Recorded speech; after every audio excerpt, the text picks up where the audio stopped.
Blazers buy out DeAndre Ayton. Damian Lillard becomes a free agent. Could he be headed to Rip City? And the Blazers have done nothing yet in free agency. What gives, Joe Cronin? All that and more on the Blazer Focus podcast. I'm Aaron Fentress of the Oregonian and Oregon Live, joined by Craig Birnbach. Woo!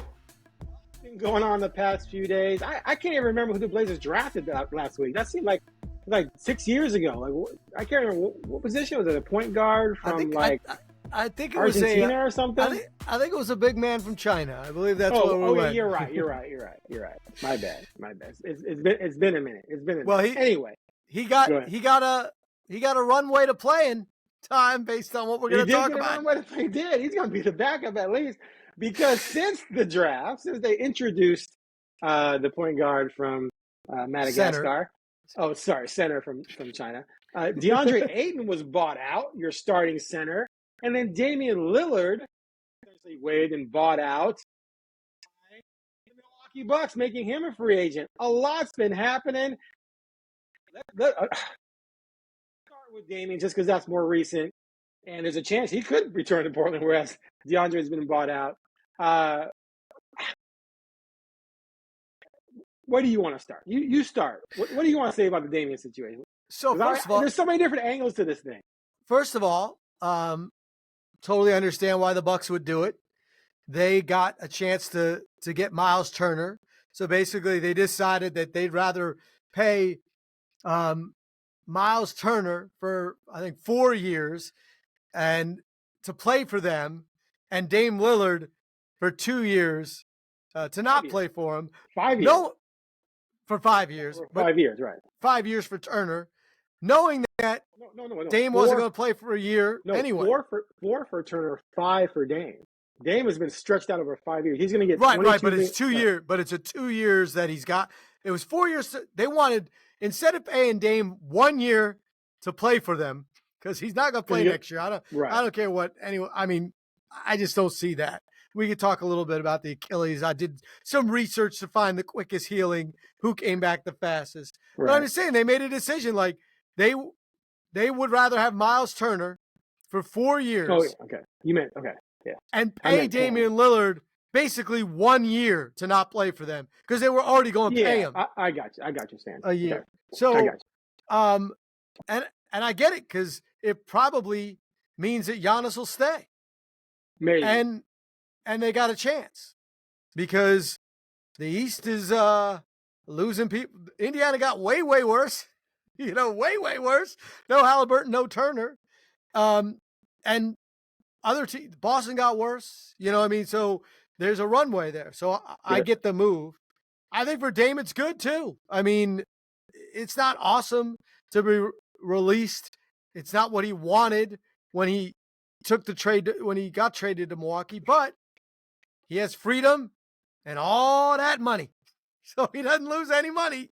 And now he gets to choose what he wants to do. So that I get it from both sides why it was the right thing to do. Neither one signed up for this or wanted this when the trade was made, but this is kind of making the best of what turned into an unfortunate situation with an Achilles tendon injury to a 35-year-old max player. Right. So in 2022, Damian coming off of the core muscle surgery injury, right? I felt like he had probably 4 years left. Damian Lillard that we know, being Dame time. And then after that, it's kind of dicey because you're just getting up there in age. You never know what's going to happen, right? You just don't know when that big injury is going to hit. It's just history just tells you that you start getting past 35, anything can happen. We saw Jordan decline after 35, 36.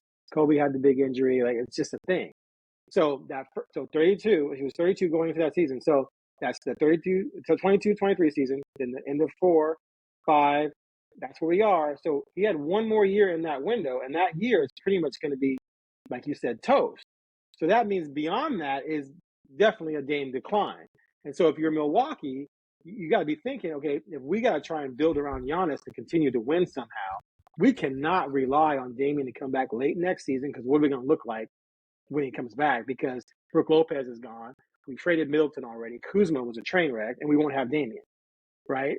So, Kevin Porter Jr. and Portis and Kuzma, right? It's just probably not going to work. So, yeah, it's a smart move because you don't move off of Dame's money, but you spread it out, and that gives you a chance to go get Turner. And you hurt the team that beat you in the playoffs and made the finals, who's already reeling because they might not have Halliburton for all next season. And Boston lost Tatum, who may miss the entire season. And even if they don't, they lost Holiday and they lost Porzingis, although they did get Anthony, but still they're not going to be the same. So yeah, the East is up for grabs. I mean, if this right now, the Knicks to me are the favorites. The Knicks are the favorites, although they're going to hire a guy who's going to fire 8 times because they didn't want to give 3 Thibodeau times. 3 times, whatever, 3, 8, doesn't matter. 2-time coach of the year. Madagascar, Argentina, China, 2, 3, 8 times fired. It's all the same thing. It's all the same thing. So yeah, I thought it was a very fascinating thing that the Bucks did, and I think it helps them. It helps them keep Giannis around at least next year because I think they're going to be pretty darn good because Turner is a nice fit with him. Now, Damian, on the other hand, look, I tweeted what his agent told me. His agent told me some other things as well, and other people have reported these things, but this is a great situation for him, and he's very pleased with it because he never wanted to go to Milwaukee. He wanted to go to Miami. His agent talked him into Milwaukee because that was the way out because Milwaukee wanted him. Toronto also wanted him, but they said, no, we don't want to go to Toronto. So Toronto backed off. So Aaron Goodwin got Damian to see the benefits going to Milwaukee. So he went. And who wouldn't want to play with Giannis, right? It's a great opportunity. And it was just all bad. Giannis got hurt the first year in the playoffs with the calf strain and missed the playoffs.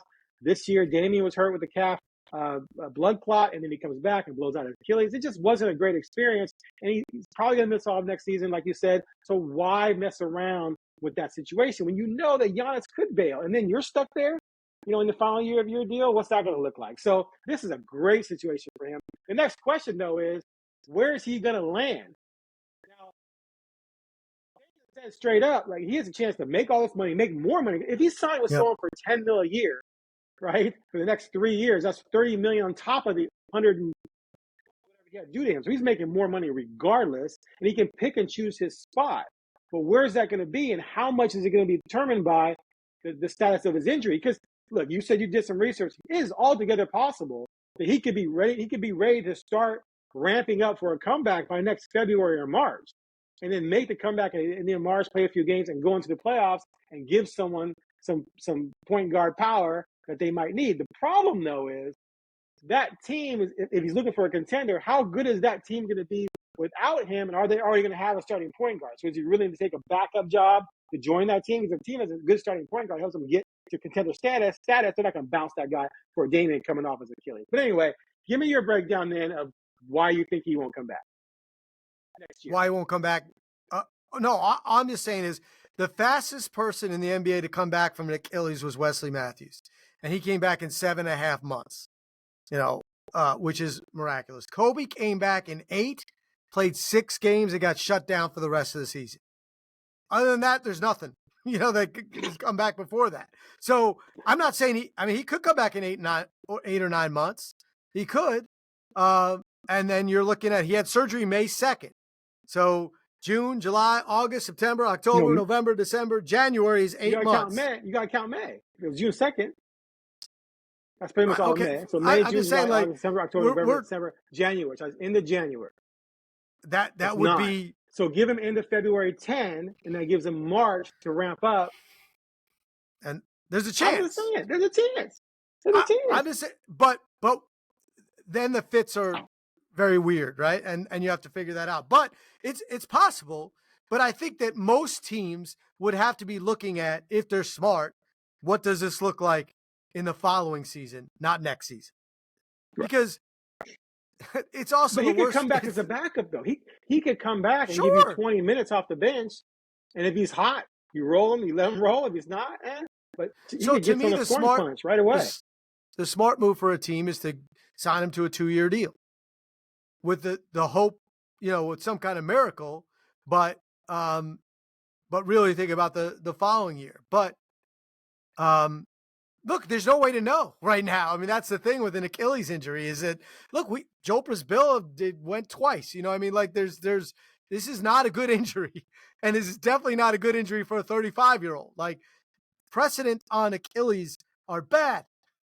Like we can count the amount of people, even Wesley Matthews, it's hard to look and see how big a decline, but I looked at his numbers. They're not better. They're not better. Kevin Durant's been amazing.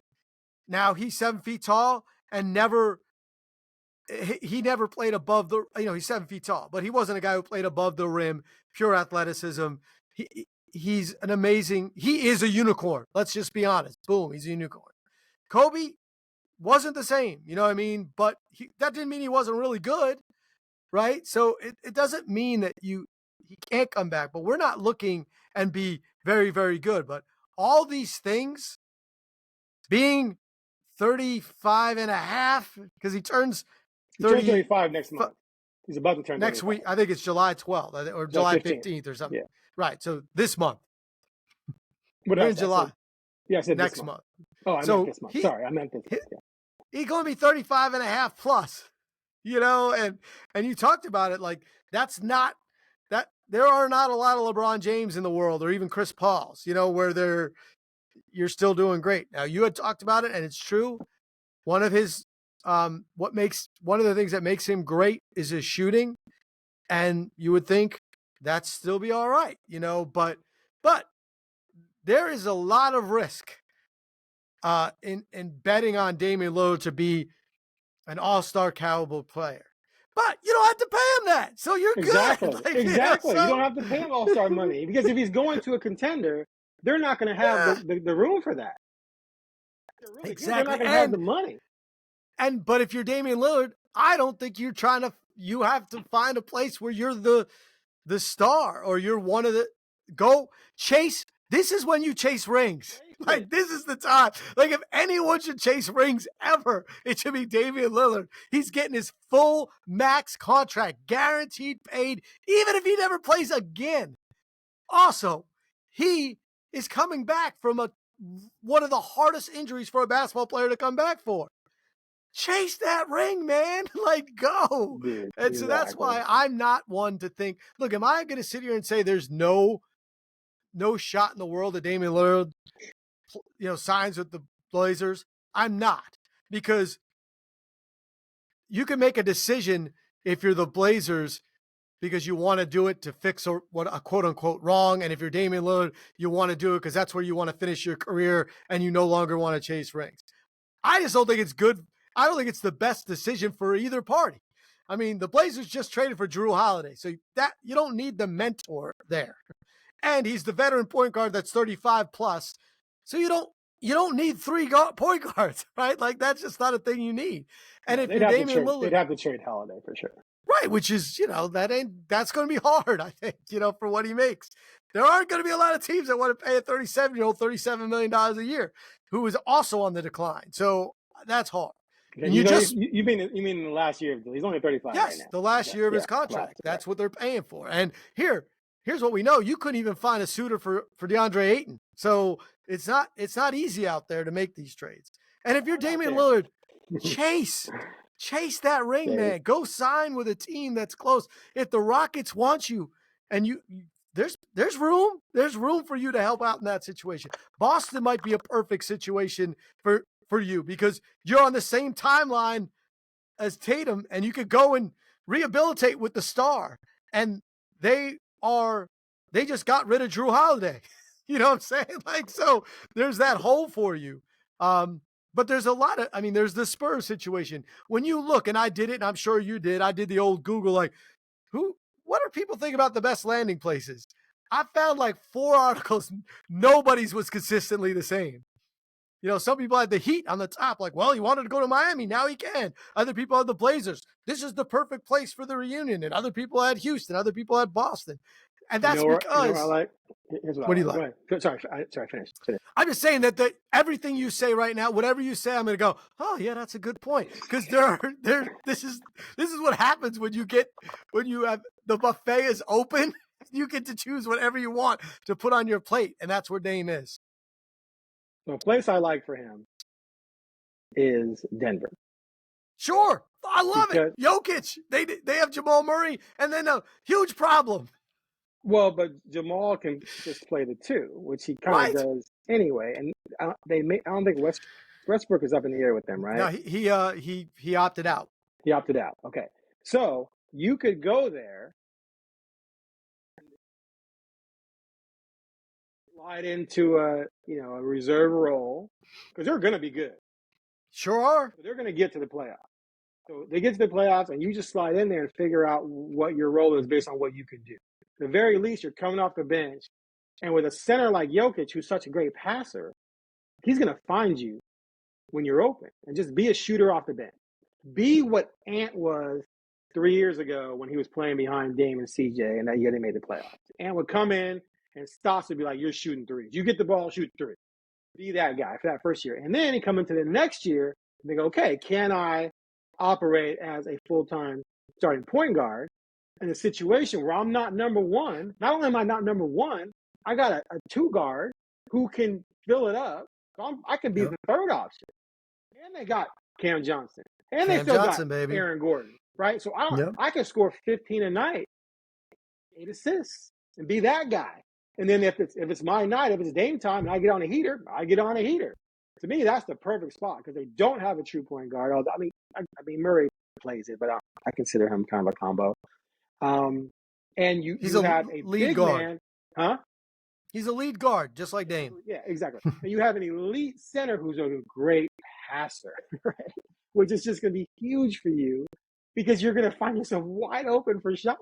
Yep. And you don't have to exude yourself trying to break people down all the time and play one-on-one ball. You don't have to do that because you're not required to be that guy on that team like you were back in Portland. So to me, that's one of my favorite destinations for him. Now, for Portland, look, man, I'm told he's open to it. Portland never wanted to leave. His family's here. He's going to rehab here in Portland, which is one thing that pissed off the Bucks because they wanted him in Milwaukee. But he's thinking, if I'm out 9 months, I'm gonna be with my family, be with my kids. That's his heart, man. It's being with his kids, right? He got divorced a couple years ago. It's just destroying for him to be able, just demoralizing to move that far away from his kids. Okay, so the idea of playing in Portland again, I'm sure that it's something that he will consider. I just would be disappointed that he did that because I want to see him have a chance to win a title. And that's not happening here. It's not. Portland is further away than they were a couple of days ago after buying out Deandre Ayton, as far as I'm concerned. And Dame's not going to come here and be that savior. We just talked about he's probably not going to be that guy again. And you still have the Scoot situation to deal with. So now, and the Holiday. So how are you going to figure that out? Maybe you can move Holiday, just like get rid of him in some way like you did with Ayton. And then now you got Scoots. So Dame is going to come back and back up Scoot. No, Dame is going to be better than Scoot. So now you have that issue to work with. And then if he's your best player at 36, coming a year and a half removed from an Achilles, how good are you going to be? So I just don't see that being something he should do. He should chase that ring first and then finish in Portland when he's done getting his ring or coming close, and then come in as sort of a mentor, I'll back up somebody role, and end it that way. Or retire with a ring and just be an ambassador. Or that. Whatever. Then you retire and you can come back to Portland with your kids and not have to worry about anything, right? I'm just saying. To me, the only reason why it's even thought about, there's no match here. There's no match for the roster. There's no match for Dame to fit. You just got a 35-year-old point guard to be that role. So it doesn't make sense. Unless you say we're going to start Dame and Holiday at the 2, because that's a really good backcourt. But excuse me, by the time you do that, they'd both be 36. Well, not only that, you got to get through. You got to get through at least 4 months of the season with someone. So you can't trade. You can't now trade Scoot, and you don't want. You got to play him, right? I'm just saying that would be the way to do it. But they both be 36, and you still have to deal with Scoot. Yeah. So it doesn't. It just. I mean, you can make the fit based on saying, wouldn't it be nice? That's it. Wouldn't it be nice? It'd be a cute after-school special. You know what I'm saying? Oh, he's back and he's going to play and he's going to, but he's not ready to not be. I'm sure he believes, and we give him the benefit of the doubt, that he's going to come back and be a really, really good player, and a player that can play 30 minutes, and you want to play 30 minutes. And that's just, there's no play. And on a winning team, he pushed himself out to try to win a ring. He didn't get that chance in Milwaukee. I mean, if you look at the numbers of when they played together, Giannis and Lillard, it's especially offensively, it's awesome. I mean, they both average over 25 a game and over 4 and 4. All the numbers are there. But obviously, it's not what happened. The injuries to each of them at the wrong times. And last year was just, not, that's awful. Like an Achilles is the one thing you say, don't hurt your Achilles. You'd almost rather have it be a knee, than that. So, yeah, I'm just saying, like, this is when you chase the ring. You're already a Hall of Fame player. You know what I mean? You're already a legend in Portland. So go win a ring somewhere or have some moments. Why do you want to spend your last few years, especially after you just suffered an injury that's going to take, at least a half a year to rehab? And it's a hard rehab. Let's not forget, it's not an easy rehab. You don't just chill. You got to work your butt off to get back. Why would you want to play meaningless regular season games where you hope to get in the play-in? Like, why wouldn't you want to play, if you're going to play it all next season, in games that really, really matter on a team that is hopeful to win a title,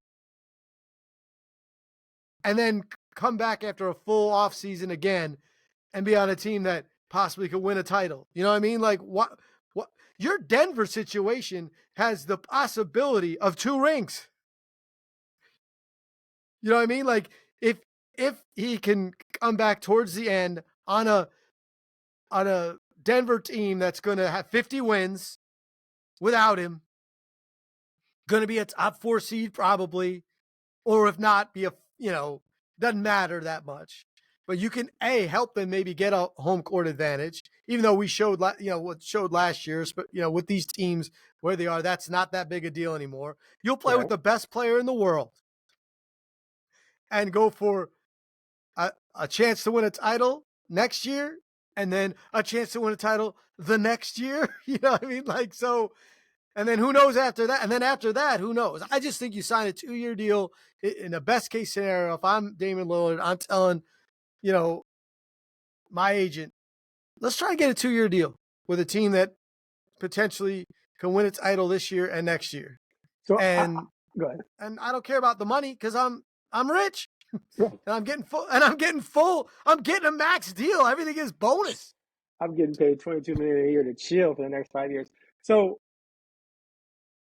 I'm waiting. I'm not signing anything yet. I'm waiting because things are going to happen this offseason, during the season, sure. Right? There's going to be Jokic. Why sign with them and then Jokic gets hurt in December, right? Okay. So just wait and see where things go, and then just pick your spot. Which team that has a chance to win it do I push over the top? Where everyone's saying this is a contender. They signed Damian, boom, they're the favorite. They're close to it. They're at least conference finals bound. Maybe it's Minnesota. Maybe, sure. Conley has some issues, or maybe you just come back to backup Conley. I love that situation for him too. Or like we just talked about Denver, maybe he and Tatum come back at the same time. And then I'm signing a 1-year contract. See how it goes. And then decide with maybe 2 years. But I'm not committing now for 2 years to a situation where I don't know really what's going to happen by the time I'm ready to play. And I can't control what we do as a team until I get there. And I can't get there until I'm healthy. And when I'm healthy, I could be in the worst situation possible. I could sign with Minnesota for 2 years. And then by this time next year, Edwards is out. And then Gobert is out. And we're going into the playoffs as a play-in. Okay, what did I accomplish? Nothing. So I'm waiting. So that's fair, but there's a risk to that. What's that? Well, I mean, you don't get to rehab with the team, he doesn't want to do that anyway. He's doing it here in Portland. Okay. He's made that clear. Well, if he doesn't want to, right? But I mean, there's planes. You know what I mean? Like where you go back and forth. You don't have to spend every day there, but you can check in and he can get his own doctor. No, I'm not saying that. Yeah. But you're part of a team that's paying you, and you can be part of the process, landing at the last second, it's not as easy as if you're there throughout, right? Because when do you actually sign? Like when because you got to get some running in. You can't just jump in. You got to get some practices in, you know what I mean? Like, and how you do that. It's a lot easier to rehab while you're on a team than rehab when you're not, because there's how they assimilate you to the team. But I get what you're saying. And also, it's not just up to him. You know, what other teams want to do? They don't want to put less money on the cap, the better, right? So they might want to wait. And also for them, there's risk. Not everyone comes back from the Achilles. You know what I mean? Like there is risk. Well, so, who wants to pay him for all this whole year coming up? He's agreed. not going to play. That's why I if I'm said the best teams, case I wait scenario. too. Yeah. And that might happen. It'll be interesting to see because this is somewhat unprecedented. I don't remember this happening.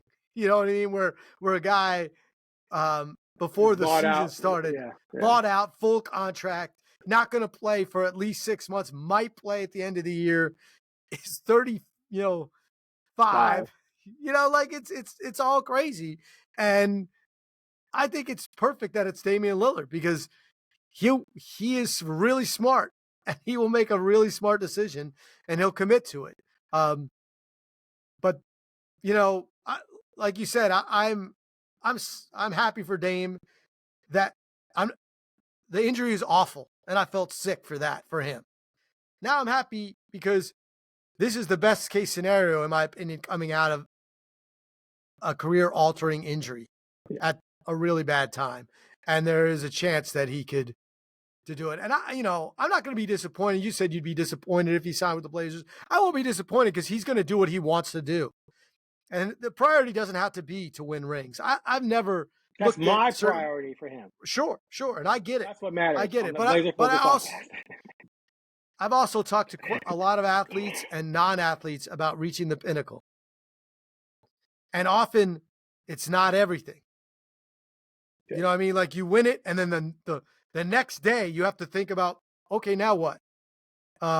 So if that's where he decides that it's best to be with his family and play in Portland because that's what he wants and Portland somehow believes it, then I say, good for you. Do what you want. Do what's best for you and your family. Winning a title doesn't always lead to a perfect life. But I also understand it is the ultimate goal for an athlete. So I get both sides, and I want him to I want him to chase the ring because it's interesting to me. Obviously I have a rooting interest for the Knicks, but I don't have a lot of rooting interest for others. I have a rooting interest for Damian Lillard, being around him for, his entire career in Portland. It makes you have an interest. And I always say, I'm not one. Someone says, what kind of person is somebody? I'm like, look, don't ask me. I covered him in the media. I'm not his brother. I'm not his wife. I'm not his kid.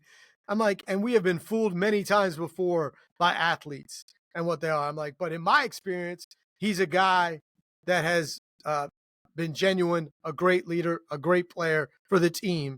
And I root for his success. So for that, I want him to sign with Denver or Houston. I mean, I would love to see him play with Durant. I mean, come on. We've been talking about that for so long. So, how nice would it be to see that pick and roll combination? That could be a great spot for him to come off the bench, or maybe something happens to Van Vliet. And they need to start point guard. Like, you just never know. That's why you wait it out. And Dame could play the 2 with Van Vliet. I mean, that's a thing. Like, it's not it's fine. Because as you said, he's going to have to adapt his game and he's going to have to play more off the ball no matter what when you get older. You need more rest. True. But he can shoot. That's all I'm saying is he can shoot. He can. I mean, look, Van Vliet going to pick and roll with Kevin Durant. Dame Lillard's open in the corner. That ain't bad. That ain't bad, right? That's not bad. So, but yeah, it's going to be interesting to watch, and it gives a nice little twist. And if it goes into the season, we'll be asking, what next? When is he going to sign? Where is it? Lillard watch 2025 and 26. Okay, let's move on to the other. To Ayton watch 2025. All right, so Blazers tried hard to trade Deandre Ayton. No one was taking him in his $35.5 million contract. And so bought him out. They negotiated a buyout to where they owe him $25 million, which will count against their cap next year. And he will go out and try and find a new team. The Lakers have been discussed. The Pacers have been discussed. They need a center. Both Now teams they need do. centers. I'm surprised the Laker thing hasn't happened already, although the reports out there that they're really looking for maybe someone that they, can rely on to play defense, which is not Ayton's strong suit. But if he could commit to defense, well, hey, that would be a perfect fit because he would be a great lob threat and a mid-range guy for Luka to play off of. So we'll see what happens there. The Bucks just got turned. Never mind. The Celtics need a center. That's a possibility as well. Anyway, so the story for Portland, though, was centerpiece flurry of trades they did in 2023. The flurry of trades that I called smoke and mirrors. I thought, yeah, if this is your guy that you're relying on, a former number one pick that a team has given up on, whose two stars said Durant and Booker said they didn't want to play with him anymore. If you think he's going to turn things around and become a star, something that's never happened before, because never in the history of the league that I can find has a former number one pick not succeeded with Team A that picked them, was moved, and then became a star elsewhere.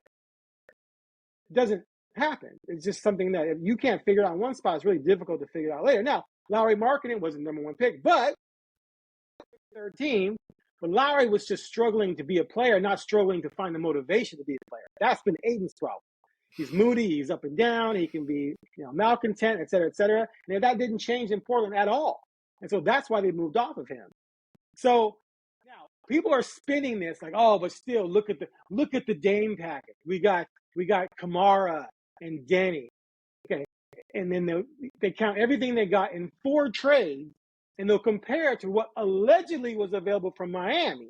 And there was all sorts of reports about what they could get from Miami. Nothing was ever concrete because Joe Cronin never sat down to actually negotiate. But you can't compare what you got in 4 trades to what you would have gotten 1. And oh, by the way, in the 1, you would have gotten a guy, star, who's better than everyone on your team except maybe second half of the season, Denny. Denny's been in the league 5 years. He's had one half of the season, which you can compare to Tyler Hero's career.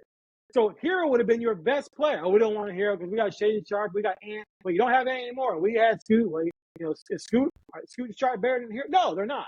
But you could have gotten Hero and then maybe just traded Hero. Anyway, that's not the point anymore. The point is that whole situation, if not for asking for Kamara, a guy you could have drafted, by the way, and passed on twice. Right, and didn't. If not for getting him back, it is a complete disaster other than the Bucks picks in the future, which may or may not be something.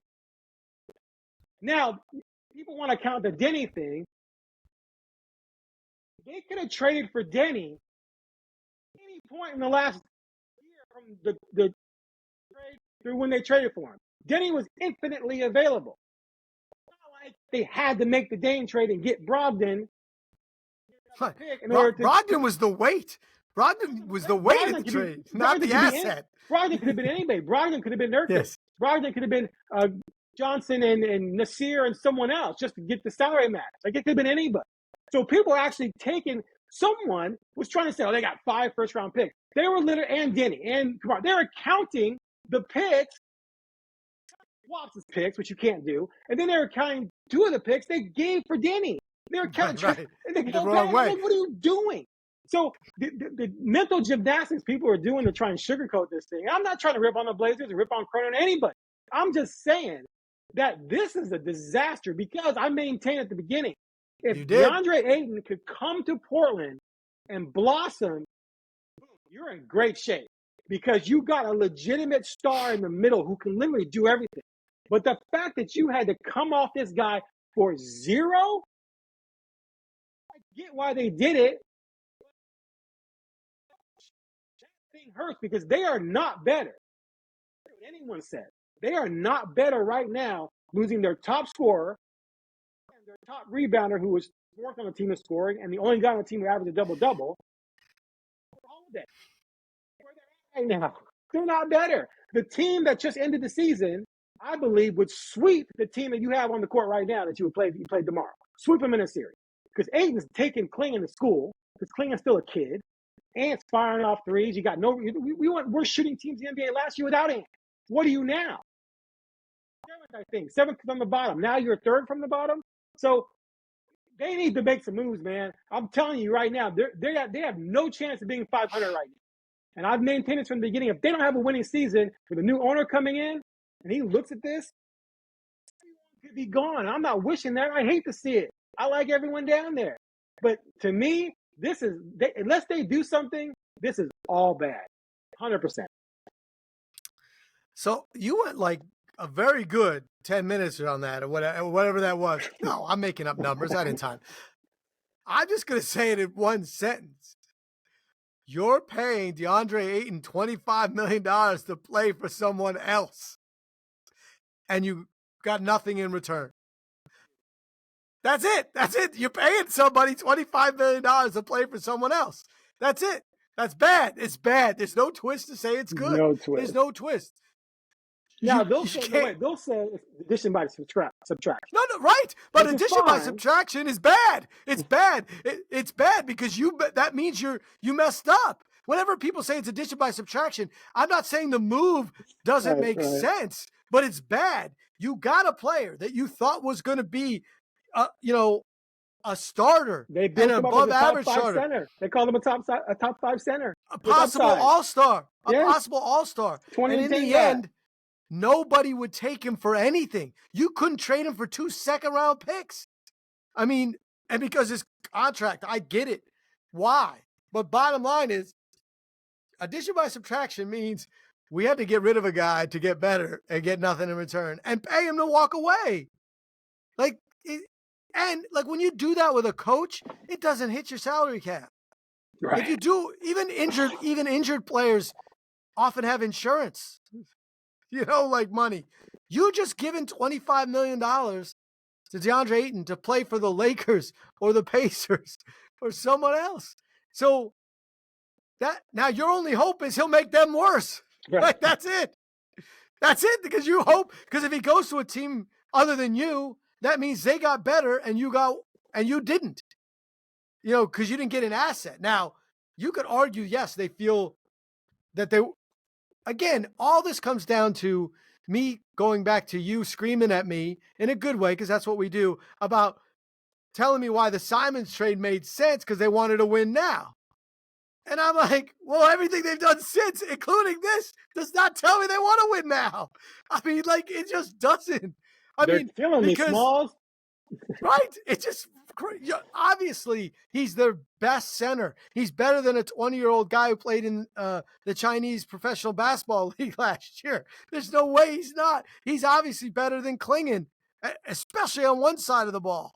So, and he's better than Williams, who doesn't play because he can't stay healthy. So it's bad. And in a way, if you weren't going to play for this year, I think bring him back, let him play, and try to trade him then. Like, if he can say to him, like, hey, man, just give us 20 games. Cut him after 20. You know what I mean? Like, it's just a very strange move. Now, because you got to pay him. They're not getting a 5-year spread. So it's just weird. I get it. If you're Chauncey Billups, you're saying, look, I can't get this guy to play. And he's undermining me. Because if I play him, all the things I tell the other guys about what they need to do to get on the floor, it's not, I'm a hypocrite. So I'd rather you just dump this guy now and give me what we got. And I think I can win more games with it that way. So, but it's not good because of the one sentence. You're paying Deandre Ayton $25 million to play for another team. Bad. That's it. But yeah, I mean, it's not like they got a ton of cap room, but here's the thing. Nobody has cap room other than the Brooklyn Nets. So, there's not like there's players, but I don't know what you're looking for. Do you go get if you want to win now, you suddenly kind of need a center that is a legit starter, but you got 3 on your roster that you're hoping to play. I mean, so I don't see where the minutes. Obviously, if you can't trade Williams now, you'd like for him to play. So you can trade him. Now, he doesn't have to play a lot. He could play 17 minutes a game. You know what I mean? So, which actually works because, look, I do not know if Hansen Young, I want to say it right, but I just don't. I know they're both acceptable. I don't see how a 20-year-old that's never even played against consistent top-level talent can step in and be very good. No, he's not. Even Jokic wasn't. You know what I mean? Like, even Jokic wasn't. So, if you're playing that guy 20 minutes a game, you suck. You know what I mean? Like, you're a bad team. So, you know, to what you said, like, you don't see this team going 500, you know, absolutely agree. They have to make another move. They haven't done anything yet, which is fine. They had the full mid-level because they're under the tax, $14 million. They have a biannual 5 something. They have 6.9, I think, million trade exception. But so there's a million ways to dissect and spin these kind of things. But here's what I go to. The best the Blazers looked all season was when they won 10 out of 11. Right? Sure did. Ayton, they were 8-0 with Ayton in the lineup during that stretch. Okay, he averaged 19 and 12 at 57% shooting. Okay, during that stretch, Klingon missed the first 3 wins and missed another win. So he played in 7 of the games. Klingon played 13 minutes a game and averaged 2.3 points and 6.3 rebounds. So Ayton was huge during that stretch. 25 and 20 against huge, killing it. I remember him talking. Should have traded him. Should have traded him then. I think they tried, but I don't think anyone wanted because people knew. People know that he can do that. I don't know what else comes with it. Important for that. Now they had a close to 500 record after he was done for the season. We didn't know he was done for the season after the cap thing. But as we all know, they struggled to defeat winning teams. They won a lot of games against either, you know, mediocre teams missing a key player or bad teams missing multiple stars. I mean, it was a run where it was a lot of question marks because they weren't really beating anybody. So Donovan Klingon has no track record of consistently being a contributor to winning. And he shouldn't. He's a rookie. He was a backup last year. Sometimes he was the third string point guard. Center. So that's not an indictment on him at all. He's a kid, right? And I expect growth from him. But he's not going to give you the kind of growth you need to be 500 next season. I just don't believe that's going to happen. And then your backup right now is Williams, who's only played 26 games in 2 seasons. He can't be relied upon. Now, if he comes back and he can give you 65 games and 20 minutes a night, great. Now you're doing pretty well. Because those two as a combo, you can get by with, I think. But if he can't do it, now you're screwed. Because then you're going to Reef, who doesn't play any defense, and then you're going to Yang. And Yang is not going to be ready to go from the Chinese Basketball Association to contributing to winning in the NBA. If he was that good, it wouldn't have been a shock that he was taking 16th. The Blazers would have had to trade up from 11 to 8 to get him. That guy. Now, maybe they're geniuses and he's going to be that guy. I just don't buy it. So to me, if your top 2 centers are Klingon and Yang, you're in trouble. At 21 and 20, you're in trouble. Even with Williams, though, there's no offense coming out of that middle. They can work dunk around that. And when they had those two working in combo, they did some pretty nice things. Because at least you knew no matter who was out there, you had defense, you had size, you had rebounding. They get the hell out of the way on pick and roll. They wouldn't clog the lane waiting for the midi, the pass for the midi like Ayton. Like they did some nice as a combo. So I'd have some hope for them if it's Williams and Klingon, but you just can't rely on Williams. And so it's going to end up being Klingon and Young unless they go out and make a move, and then you're in trouble. And look, this is still obviously they need shooters with this team because with that right now you got Scoot and Sharp and Drew Holiday.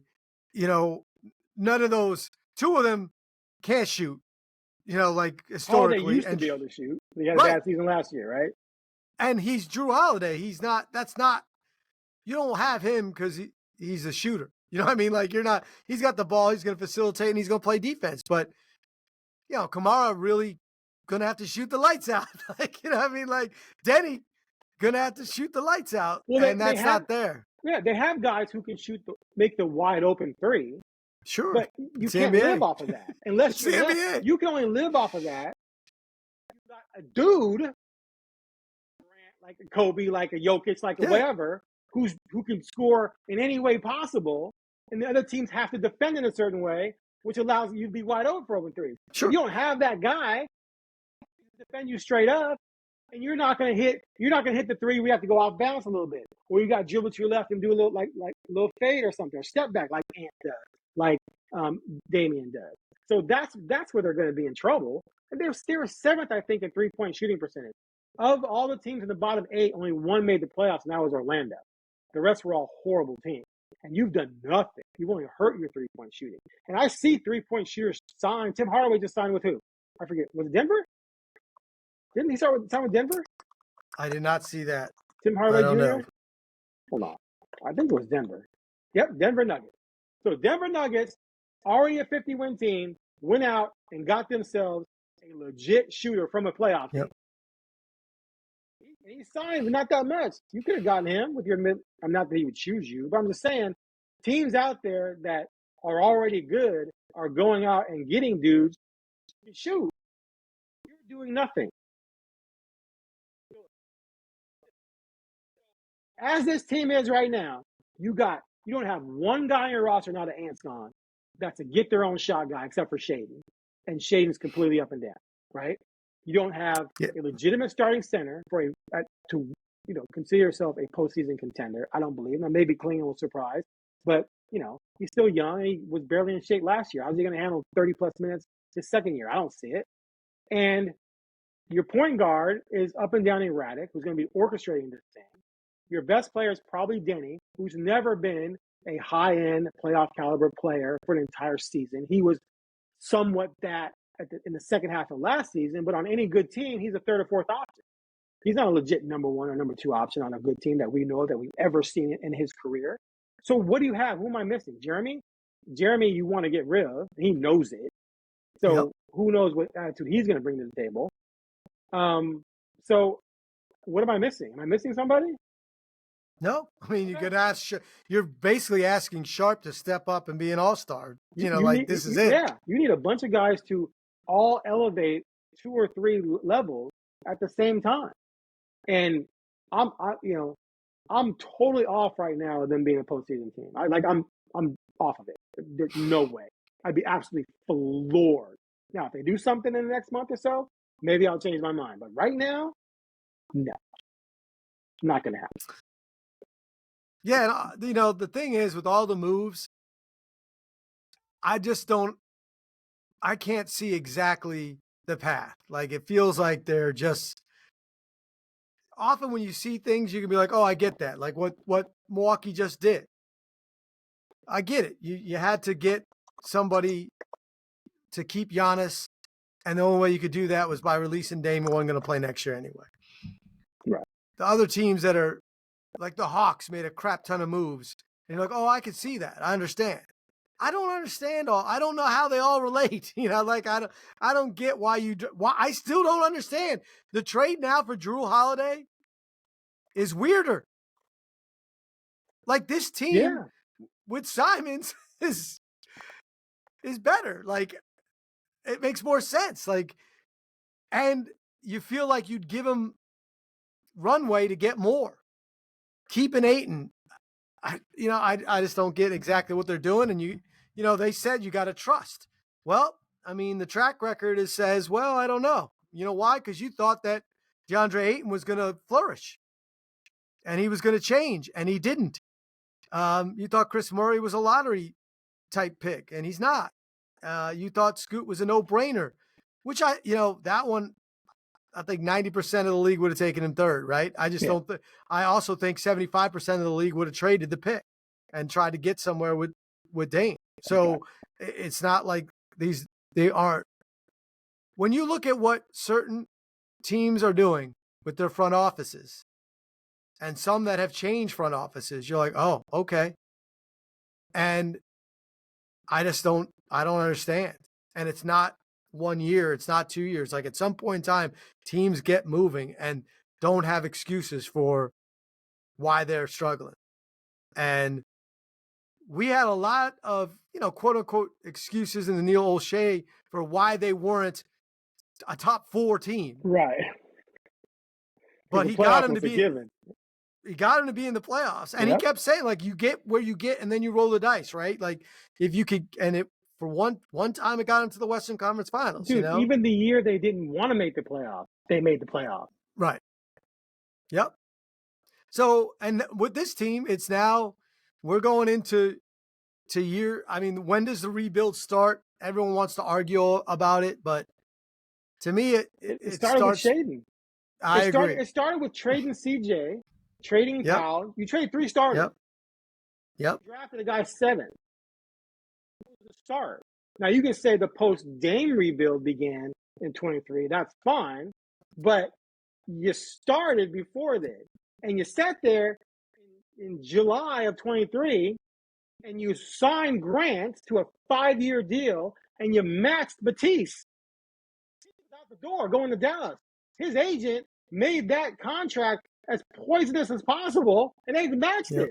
And I sat there in Vegas and asked, are you doing this because you think you're honestly going to win next season? Or is the plan to try and tank to keep pace with Oklahoma City and Houston? That video, people posted on Twitter and trashed me for asking that question. But it was a legit question because look at where we are now. You got a contract in Grant you can't get rid of, and you're spinning your wheels. So, and again, I'm not trying to dog anyone at all. I'm just telling it like it is, bro. And a new owner is coming. I'm the new owner. Thanks, Jody. $4 billion. I bought this team. Okay, what do I got? Okay.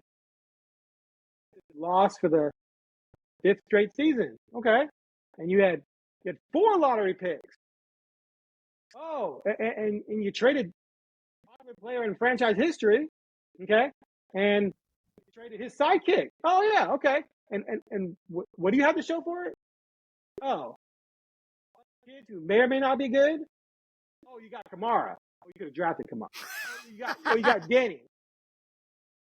2 role players, Denny and Kamara, and a couple young guys I'm still waiting on. Why am I keeping that in place when you go out and Calvin Booth, GM for the Denver Nuggets, is available?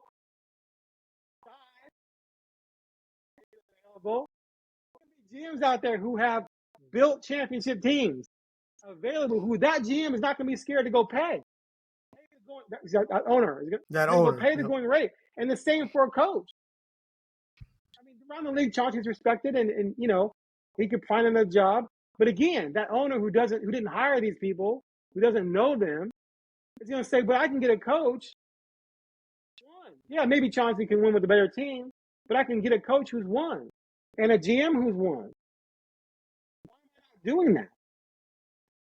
$4 billion on this team. Look, I mean, all these things are sometimes you get insulated. Toronto fired their president GM that won the only title they ever had. You know what I mean? Like, he got fired. He stepped down, didn't he? I thought there was a mutual thing. They say it's mutual, but I mean, not often they are. That's fine, but he's out. Regardless. I'm just saying, like, you won a title in Denver, you get fired. You're coach of the year, you get fired. I mean, like, you go to the Eastern Conference Finals, you get fired as a coach. Like, the Blazers are nice to extend Joe Cronin and Chauncey Billups. Right, but I don't think it was nice. Well, okay, I think it was nice. Oh, strategic because it worked. Because they didn't have to make them. Yes. They knew they were going to sell. They didn't wake up. Right. They knew they were going to sell. Sure. And so they said, well, you guys won.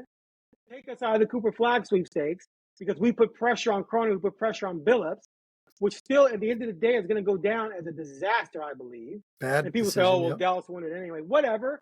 4th, 5th pick, better than 11. Anyway, it doesn't matter. The point is, I think they hooked them up. Okay, when a new owner comes in, you guys might all get fired, but you got 3 years of salary coming. There you go. Well, and now it's on. We don't have to do and we don't have to do anything. Like the decision's made. Right. It's not going to be on us, so but we hooked you up. And if you go 0-18, I don't think we'll do anything because it's not our team. So exactly. I'm just saying, like, I think that there's just this is not a passing grade. What's happened in the last 4 years? It's just not. Right. I mean, you could there's still potential. sure. There's still potential The there. best grade For you all can we give them know- is best grade you can give them is an incomplete. Yeah. For all we know, Scoot and Shaden next year both blow up at the same time. And we're like, There you go. whoa. There you go. Reincarnation of Damian CJ, but with a more athletic and taller CJ. Right? That could happen. And Denny Sure Denny could be a 27-7. He will be. You know, He will Pippen. be. He could be Pippen, right? Doing everything, playing defense, leading the fast break, Yeah. guarding the like. You already got, Kamara's going to give you a legit 3-and-D guy. Klingon could, take a next step towards becoming the next Sabonis. Who knows? All these things are possible, but the odds are all those things aren't going to happen at once, unless everyone. And so far, none of them have happened. Into genes. Yeah, and we're not writing it off, but I'm just saying it just doesn't like it. I just don't get it because, I mean, maybe there's a plan coming. Maybe there's something coming we don't know. Like anything can happen. Yep. But I'm just saying they got to do something because this roster as is right now, no bueno. I don't buy it. You know me, man. I've been trying to find ways so badly for this team. You've been trying to be optimistic. To be respectable. When they started winning last year, I was so excited because I got to write about the standing. Blazers only showed about 2.5 games. Just even typed out for the first time in 4 years was fun. But I just don't see it right now. I'm with you. Anything else? No, I think we're good. You got it out. I think you feel better. That's what I'm here for. Oh, that was therapeutic. I should have been lying on the couch the whole time. And then, Craig, they just bought out their best center. What are they doing? How does that make you feel, Aaron? That's right. We need to animate what this was your whole relationship thing. like with your mother? All right. Back for, I just noticed yet, for a preview, baby. That's in like a week. All right. Coming in a week, it's going to be the Young Hansen watch. Center from China? You said China, right? Yeah, I think that's it. That's right. You got it. I got to get back into that mode after I clear my head from the Dame and Ayton stuff. Anyway, we'll be back with that sometime the next, probably early next week. Until then, take care. Thanks for listening to the Blazer Focus Podcast.